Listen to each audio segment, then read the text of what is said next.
దైవజనుడితో ప్రయాణం చేయడానికి క్వాలిటీ ఏమిటి తెలుసునా?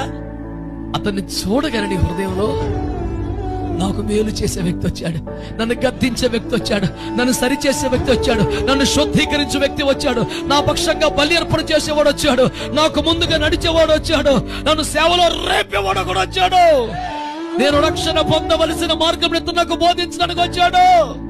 యెహోవా చేత పంపబడ్డ సాధనమితడు. అతని వలన నీ జీవితంలోకి రాబోతున్న ఆశీర్వాదాల చెత్త నీ కళ్ళ ముందు కదలాడగా నీ గుండెల్లో ఒక సంతోషం రావాలి. అప్పుడు ప్రయాణం మంచిగా సాగుద్ది. లేదనుకో యేసుతో టీవీగాను పోదమా, ఇంకా ఇప్పటికి పదమా చేరను ఎల్లను మని పాడినా చైనా చేరనా ఇప్పుడు మనేరా బాబు ఎత్తుకు ఇన్నిసార్లు అనటం వద్దేరా దేవునికి